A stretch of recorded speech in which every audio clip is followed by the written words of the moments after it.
Good evening. It has been exactly 1 week since the horrific terror attack in Pulwama in which 40 CRPF soldiers laid down their lives. In the last 1 week, there has understandably been a lot of anger and emotion. Terrorism emanating from Pakistan has bled India for decades. But what we have also seen in the last 1 week is the people of India turning on each other instead of coming together. Kashmiri Muslims from different parts of the country, students in particular, have reported feeling intimidated and threatened. There are reports of VHP and Bajrang Dal mobs allegedly forcing colleges to tell Kashmiri students and professors to go back home, and some have done that. A man who holds a constitutional post, the governor of Meghalaya, disgraced his position by calling for a boycott of everything Kashmiri. Can you imagine the governor of a state, Tathagat Roy, calling for a boycott of fellow Indians? The ISI must be laughing today, Mr. Roy, because you've played right into the hands of groups like the Jaish and the Lashkar who want to see India divided, who want to see Indians fight each other. On social media, journalists, liberals, the opposition, everyone is currently the target of vile abuse by the right wing. So tonight, we decided to make an appeal, asking for India to unite for our own sakes. Interestingly, just yesterday, the HRD Minister, the Education Minister, Prakash Javadekar, played down the harassment that Kashmiri students have been facing from different parts of the country. He said, there is no threat to Kashmiri students as it's being made out to be. People are angry because of Pulwama, but no Kashmiri student has been assaulted. Well, we are going to show you now a list of incidents that have been reported by various newspapers, our own channel, and websites over the last few days. You can see there one incident after another. These sugar mill workers are deciding to leave from Muzaffarnagar in UP because they felt threatened, as reported by the Indian Express. Kashmiri workers leaving after protests by the Kisan Sangh. 110 students in Ambala were forced out of their accommodation by locals there after some video that had gone viral. In Mohali, there were 30 Kashmiri students who had to leave as paying guests because they were getting threats. That's because an ex-student had liked a post on Pulwama on social media somewhere, so the rest of them got targeted. In Jalandhar, 15 students left after a protest over disrespecting the national flag. In Uttarakhand, there have been reports of some 300 Kashmiri students heading back to the valley from Dehradun. And then there is our own Monideepa Banerjee from Bengal, who has reported how a Kashmiri shawl seller was badly beaten up. A video was made of that. He was assaulted by a mob of 200 men. We want to ask Mr. Javadekar tonight on what basis he says that these students from Kashmir have not felt threatened. Mr. Javadekar, there was a notice put out by the Ministry of Home Affairs on the 16th of February, 2 days after the Pulwama attack. This is what the notice said. It was an advisory that was issued to all state governments. It said that reports of students and residents from J&K experiencing threats and intimidation have come in. We request everyone to take all steps to ensure the safety and security of them in this regard. So, Mr. Javadekar, if this is all being blown out of proportion, if students are not being harassed, why was the Ministry of Home Affairs telling all state governments to ensure the safety and security of Kashmiris around the country? That is the question we're asking you, Mr. Minister, tonight.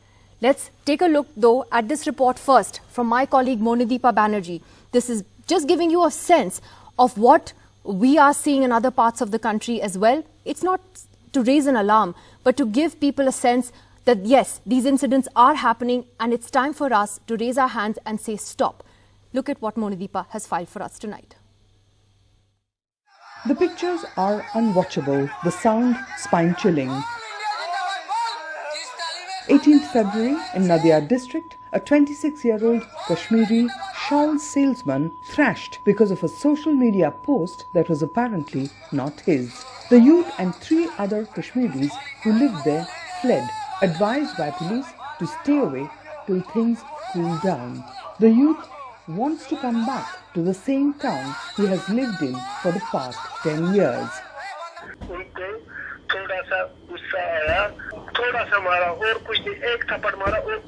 Police का protection चाहिए आपको? नहीं कुछ नहीं चाहिए, वो अपना ही era है, पुलिस का प्रोटेक्शन क्यों चाहिए? हमको कुछ नहीं चाहिए, वो हम भाई हैं, हमको क्या, हम थोड़ा ही दुश्मन है, हम भी हिंदुस्तानी है, वो भी हिंदुस्तानी है, प्रोटेक्शन किस लिए? और मुझे कुछ नहीं चाहिए, खाली मुझे आने दे दो वहाँ पे।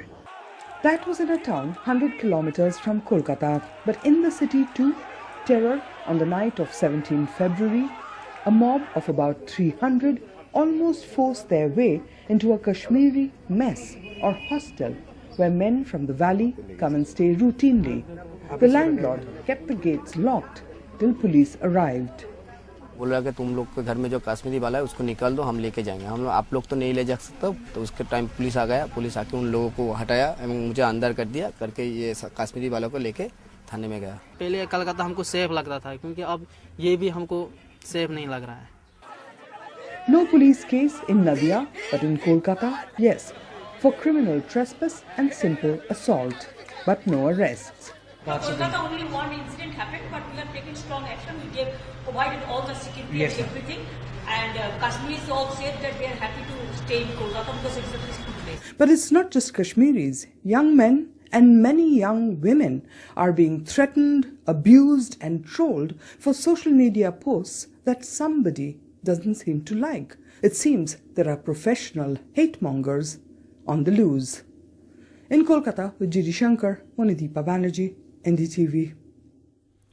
And joining us first on Left, Right and Centre tonight is author and historian Ramchandra Guha from Bangalore. And Ramchandra Guha, you wrote a very powerful piece today on why are young Kashmiris being attacked for Pulwama, a crime committed by someone else. And you said that the political response within India is playing into the hands of the Lashkar, the ISI and the Jaish.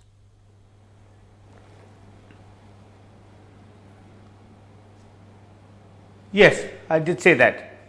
And I believe it absolutely. And if you could sort of expand on that, because I don't think people are understanding what is happening here, that the more we turn on our own people, the more we say things like boycott Kashmiris, boycott Kashmiri goods, we are actually literally playing into their hands, the hands of the enemy. Yeah. So I think, Nidhi, one has to look at it in a disaggregated fashion. There was, as you said in your opening remarks, a horrific terror attack orchestrated by groups acting under the shelter and perhaps even with the aid of the Pakistani state. So anger, anguish, sorrow is entirely understandable. But how can we make this sorrow not get into retribution and vengeance on our own people? And that's why political leadership is so important. You can understand not just the families who have those who have given their lives for the country, but even ordinary Indians really angry at this awful attack from Pakistan, orchestrated essentially by the elements of the Pakistani state. But do we not remember what differentiates us from Pakistan? That unlike Pakistan, we are not a country based on a majority single religion. Unlike Pakistan, we don't want to impose a certain regressive medievalist outlook on our citizens. Do not we understand this? Do not we understand that if Kashmiri students are coming to the cities like Dehradun and Kolkata to either study or work, it is by assuring them safety and security that we can show them how much better we are than Pakistan. And I think the political leadership is very important here. I think, as I said in my article, you can't reason with young students, either left-wing or right-wing students, whether they be of the Bajrang Dal type or the Naxalite type.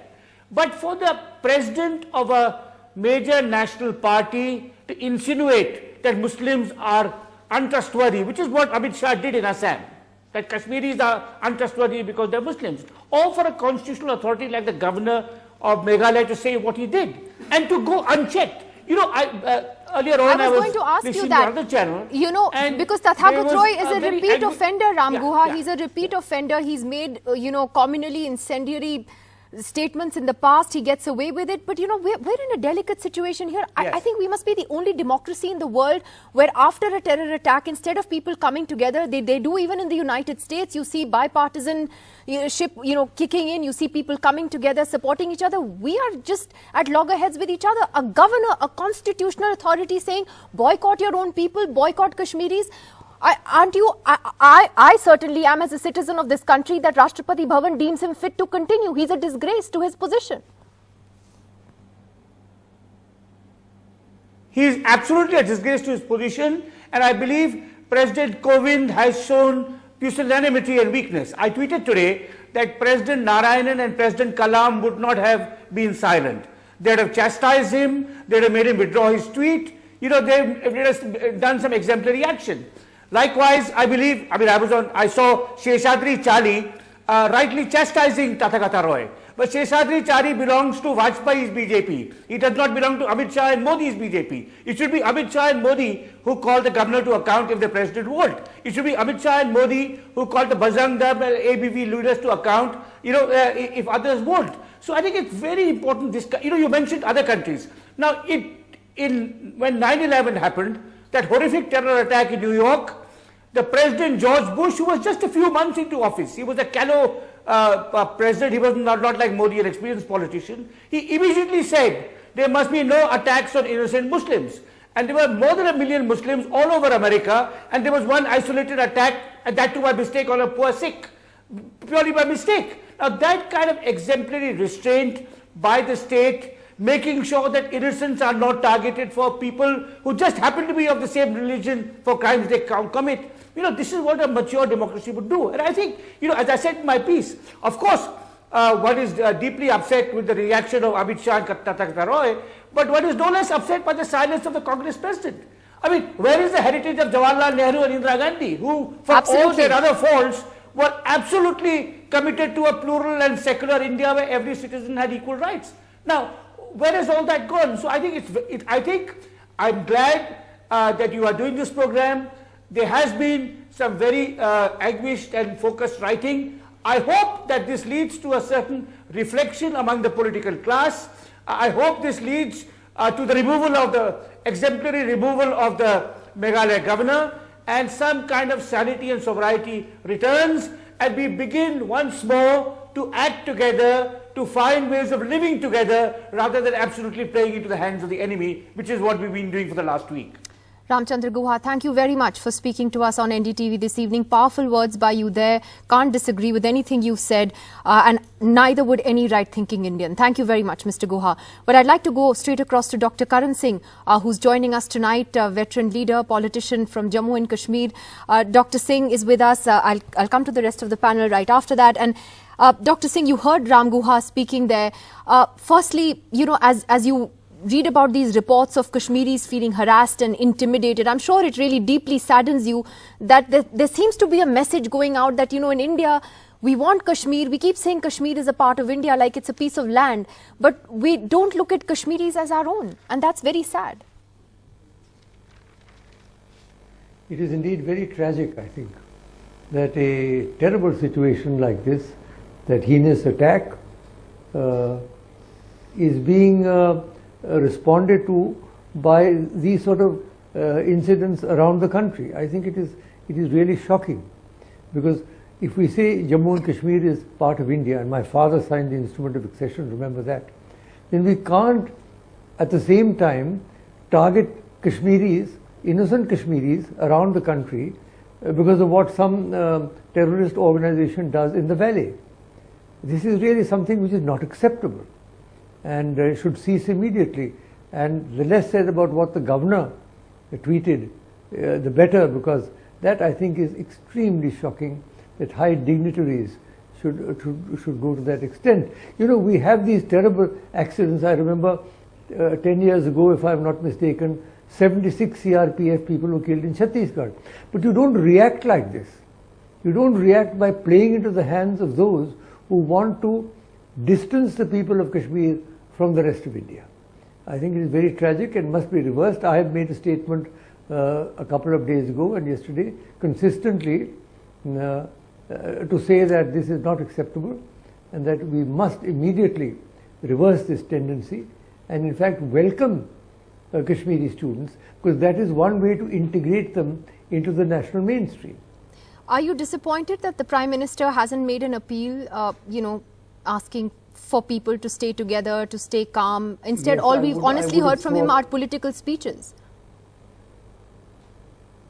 Yes, well, I would have thought he should have appeared on television, particularly to make this appeal, because that is what should have happened actually.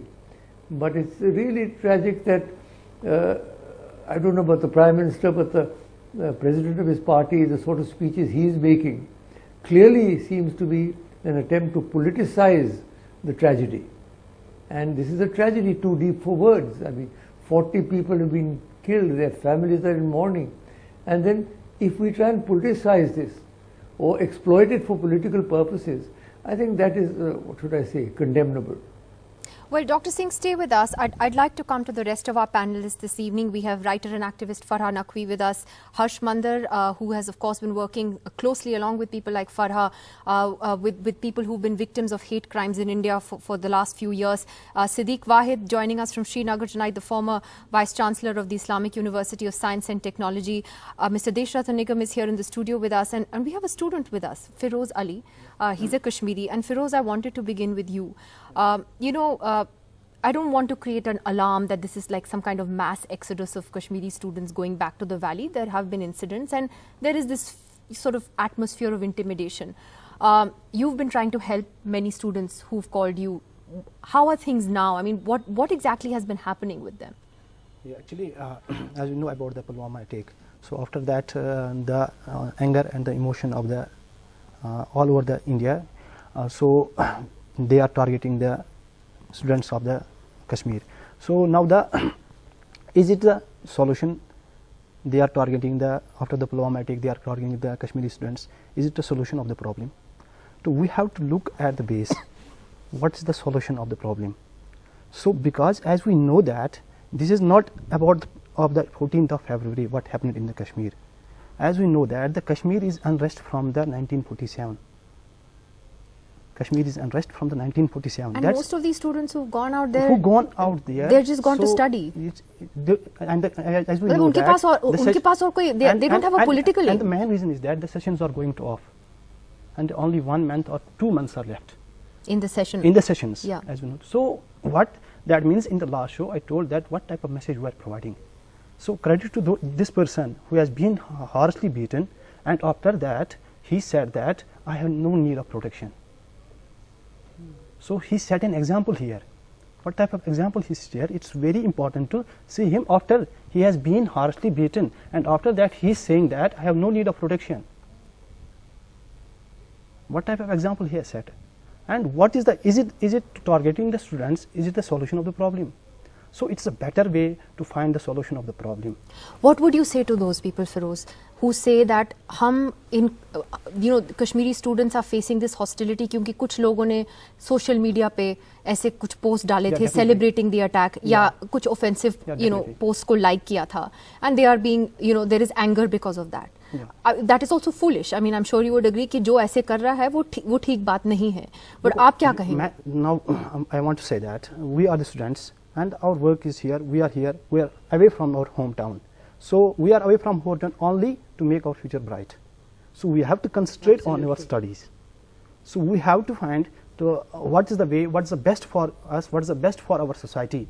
So we can do for our society. It is not a time to to show political issues, to make these things political issues, to show anger on each other. It is a time to find a solution. It's only way and for students to study. And that's why I'm talking. I'm telling that we have to find a solution for that. Well, Farha Naqvi, when you sit here next to Feroz, it's really endearing to hear him say that. I wanted to bring everyone together tonight to make an appeal that can we please stop hating each other. And can I ask you what your appeal would be? I mean, your experience of the last few days and what you're seeing. Would you have liked to see the Prime Minister? Can we appeal to him now together to say, please come and speak, sir. Speak to the country. I think we need to appeal to all politicians across the board. People have mentioned not just the ruling party, but the Congress party as well. But this is beyond an appeal, Nidhi. And while I agree with everything you have said, I agree with everything Ram Guha has also said. We are not at loggerheads. A lot of this is manufactured. The mobs that are on the streets, organizing vigils and saying Bharat Mata ki Jai in the same voice as they are saying Kashmiri Wapas Jao. That is a nationalism that has been manufactured. It is a perverted form of nationalism that turns on its own people. Look, all nationalisms are constructed in opposition to another, when that other is outside your borders. But when you begin to turn on your own people, that nationalism, unfortunately, is being sponsored, promoted by the highest powers in our land. And that is the tragedy, that we need to completely undermine any idea of a perverted nationalism that is exclusionary. Because remember, these slogans are not just Kashmiri Jao, it's Bharat Mata Ki Jai and Kashmiri Jao. Look, patriotism is love for your country. I love my country, as do you. And we all are angry and we grieve for the martyrs. They were our people, they were our CRPF Jawans. Our conversation needs to be about their families, reparation, compensation, and it legitimately needs to be, as citizens, to ask the government the colossal intelligence failure that led to this. I worry about what every CRPF Jawan today is thinking. There are 50,000, 60,000 of them, the first responders in Kashmir. What are their fears at the moment? They are not the centerpiece of our discussion. Instead, like you said, we are turning on Kashmiris. And absolutely, look, to those who are spreading this hatred, congratulations, because your cards are finally on the table. You are telling this country in plain and simple terms, we want Kashmir, we want its valleys, we want its Dal Lake, we want the ski slopes of Gulmarg. We do not want the Kashmiri people. What you are doing to people, Firoz and all Kashmiri students who are in various parts of it, they are the hope of peace in that valley. They are young people. They are the generation that is saying, give us an education. Let us seek futures that are safe for our families, for India and for all of Kashmir. To alienate them, to target them, is to send them back into a spiral of alienation that will not answer Firoz's question. He's saying, what is the solution to the Kashmir problem? This is absolutely, you are not only playing footsie with the terrorists, you are actually doing their job. Exactly. You are doing exactly what they want. Yeah. You will push Kashmiris off the edge if this continues. And I'm sorry, it is not enough to have, let's stop this or let's have peace. We need exemplary public apologies so that every Kashmiri sees how much what you're saying they are welcome. About this manufactured, perverted nationalism. Let me ask Harsh Mandar about this, because Harsh Mandar, what is happening today isn't, for instance, what you saw in Alwar, in the lynching there, or the incident in Dadri. This is something which is lynching via WhatsApp. There are some horrendous WhatsApp forwards I have seen in the last 1 week talking about, Kashmiris, the Kashmir issue. People with absolutely no knowledge of the history of the state are jumping in with, hyper-nationalist, jingoistic, very, very inflammatory comments. And then Harsh Mandar, how do we deal with that? How do we deal, with the minds, with that ignorance? Which comes through this fire that's spreading through WhatsApp. What as each day is passing, I'm reminded more and more of 1984. This is a period where what I call the doctrine of vicarious guilt. So the grief which is outpouring at the death of our Jawans in this senseless act of terror is quickly converted and manufactured, as Farah said, into hate and into fear. And this hate is targeted, on this basis, what I call this doctrine of vicarious guilt. So you're saying that everybody who belongs to the same identity as the person who has harmed us, just as the two Sikh bodyguards, everybody is now guilty by their identity, and it is legitimate to hate them and to attack them.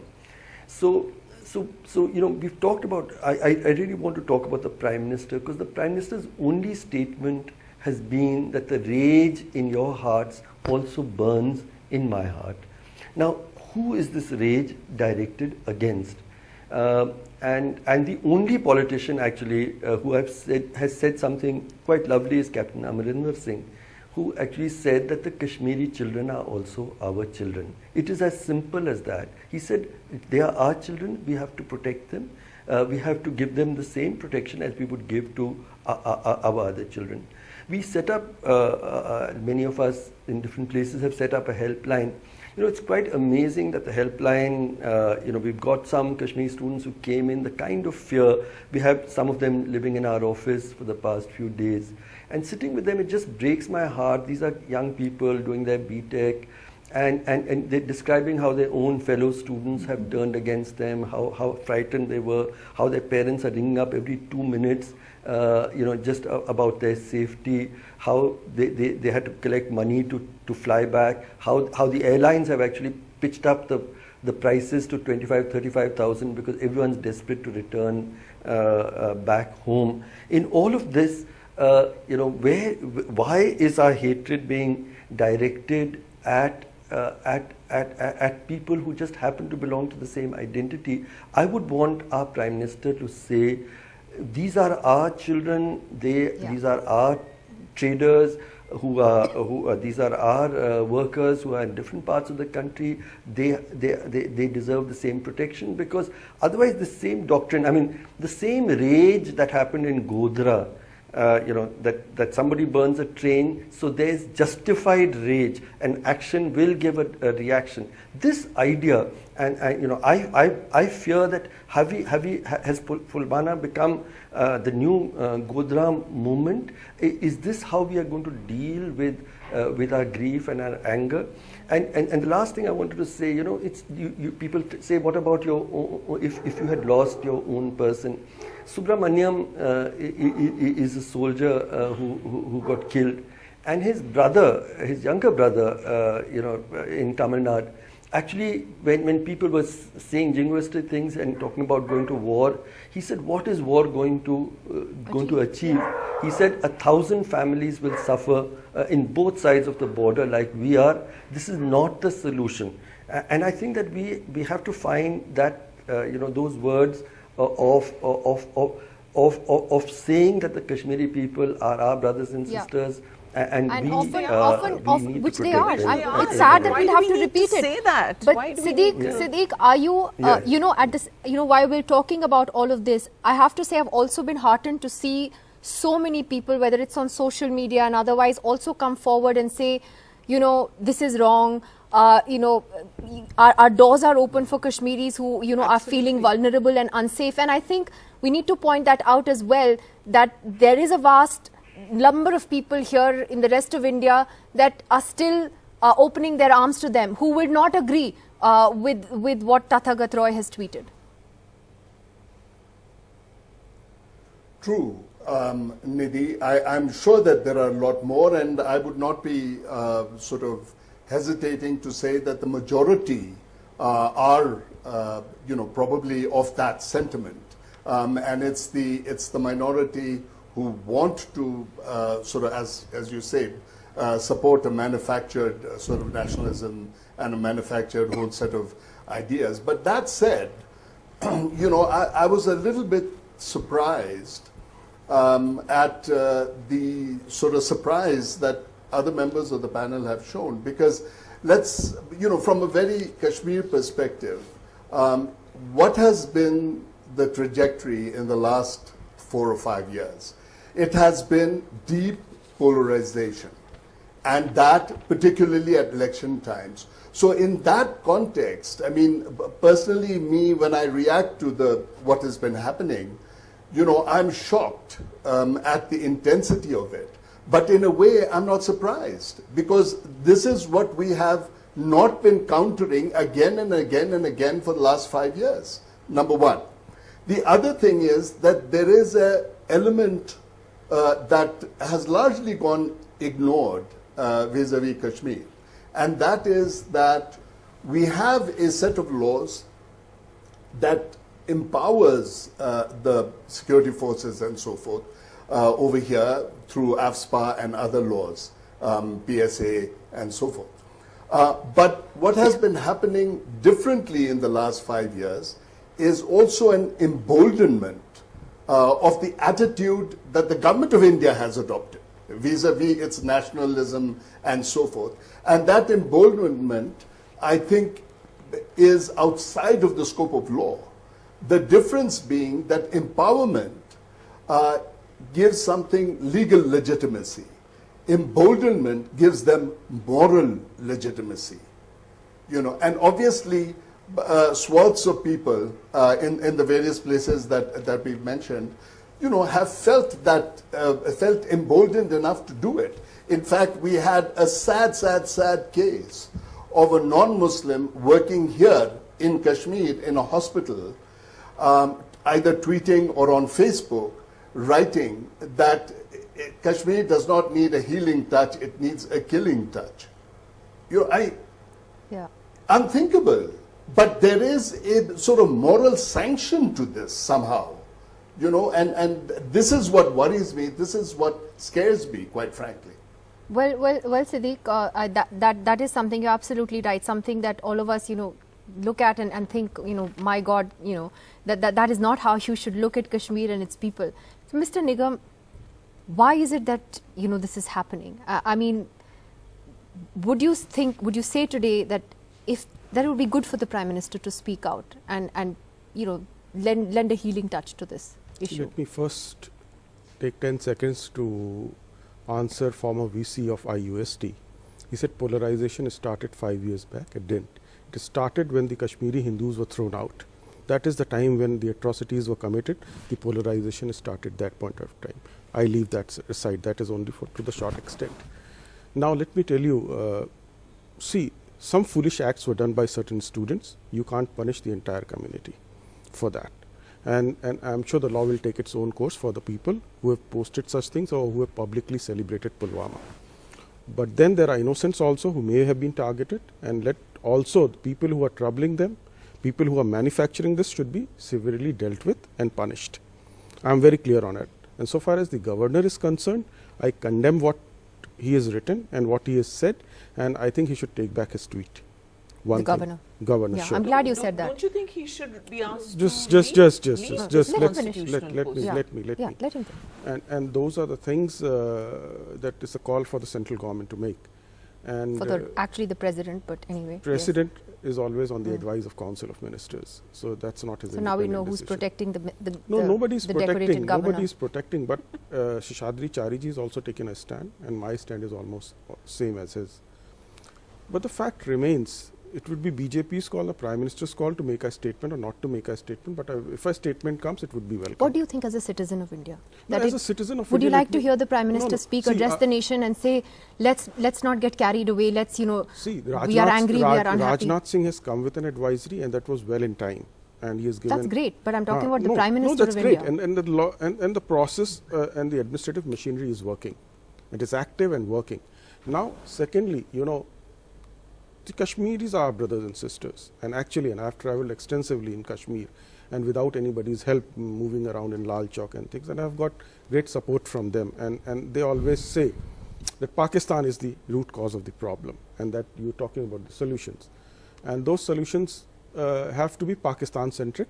And you don't think we need to reach out to our own people as well, yes, and try and understand their alienation? The fact is, Pakistan is one part of it. No, we also need to. We are not talking to our own people. No, see, the fact is, we have to segregate people who are anti-India, and we have to also think of new leadership out there which is pro-India and encourage them. That is the plan. You have to put it on ground, and I'm sure Government of India has some kind of a plan. There are mainstream parties there, Mr. Nigam, see, the mainstream who are already elected, democratically elected. Today Omar Abdullah raised a question. Let's not talk about J&K politics, Mr. Nigam. Please tell me. No, I want to know from you that why isn't the Prime Minister coming out and speaking to this country rather than speaking at a political rally? Can he leave the politics aside? Today he's in Korea getting a peace prize. Can he come and talk to his own people? He will, in India, at his own choosing. It's been 1 week since the attack.